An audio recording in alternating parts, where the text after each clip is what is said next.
Sud Radio, comment va la planète? Bonjour Morad Tabouche. Bonjour Jean-Marie. Réalisateur de la série Sale temps pour la planète, c'est sur France 5. Vous nous emmenez le dimanche sur Sud Radio, quelque part sur le front du changement climatique. Exactement. Et là où je vous emmène ce matin, Jean-Marie, il va falloir s'équiper. Hop, on enfile nos waders. C'est une sorte de salopette avec des bottes en plastique, étanches a priori.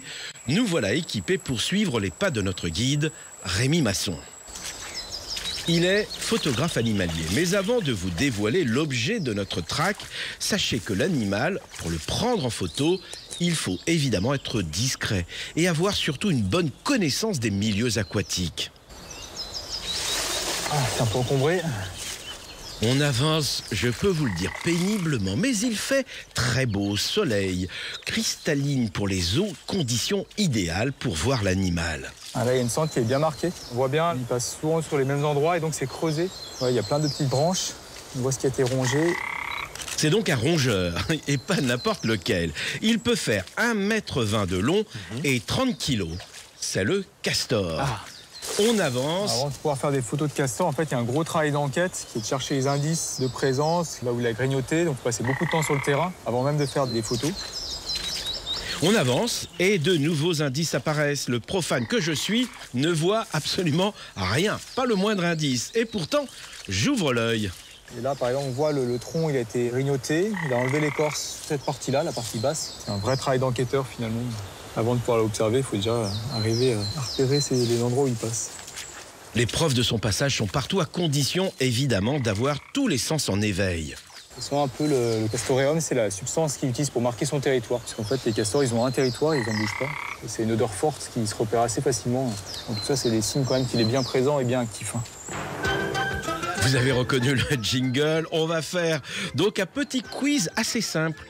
Jean-Marie, combien l'homme a-t-il de poils au centimètre carré? Cette question, on va dire 50? Eh bien non, 140. Ah. Et combien, à votre avis, le castor en a-t-il, lui, au centimètre carré également? Je vais dire 5 fois plus.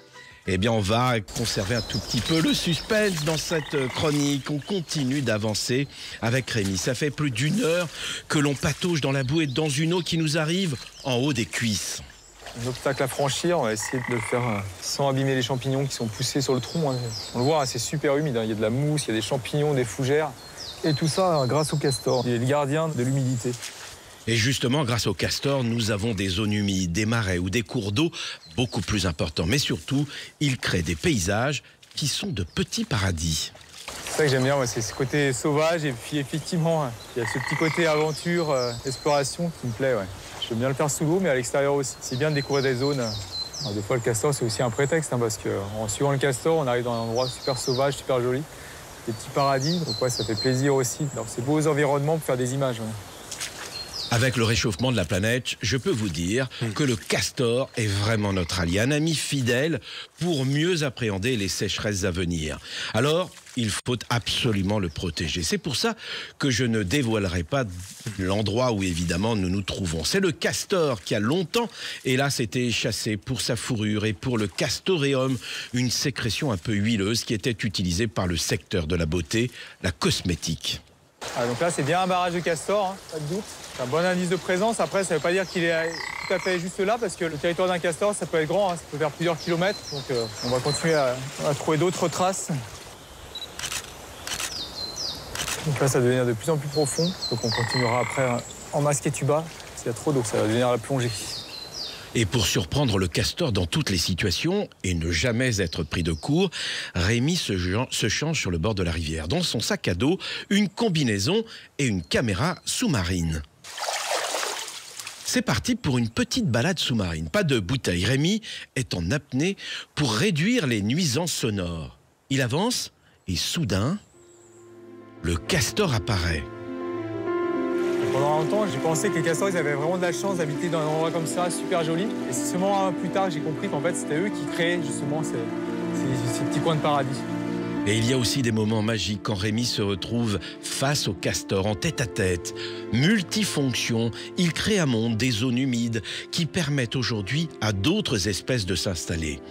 Et c'est là où l'on comprend l'intérêt, Jean-Marie, de protéger les castors qui avaient quasi disparu en France et en Europe. Aujourd'hui, il y en aurait à peu près 25 000 individus et c'est vraiment un allié pour l'homme. Le barrage construit par l'homme, c'est un gros impact sur l'environnement. Le barrage du castor, au contraire, il apporte beaucoup de choses. Et c'est à la fois un bâtisseur, un ingénieur et un architecte des paysages. Le castor, c'est un allié de l'homme, finalement, parce que son action, on le voit, hein, c'est de retenir l'eau. Et en retenant l'eau, il favorise en fait la pousse de toute la végétation autour. Il crée des habitats qui sont extrêmement riches. Et cette eau, en fait, qu'on avait tendance à vouloir se débarrasser, très longtemps drainer les zones humides, on voulait se débarrasser des eaux stagnantes. Et en fait, on a appauvri cette nappe phréatique.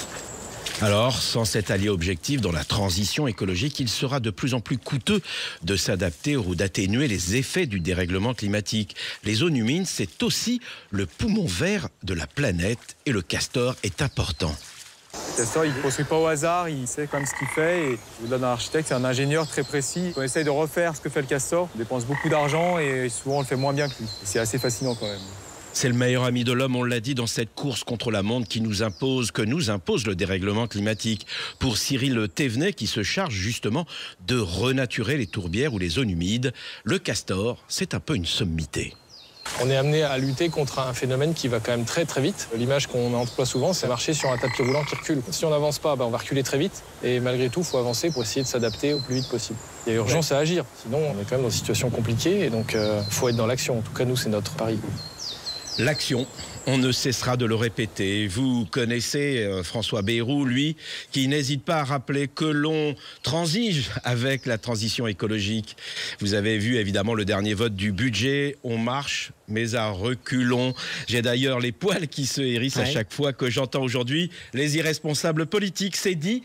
Et ça me permet de revenir à la question du jour, Jean-Marie. Combien de poils au centimètre carré possède le castor ? Je vous ai dit 5 fois plus que ce que vous disiez, donc on va dire 5 à 600.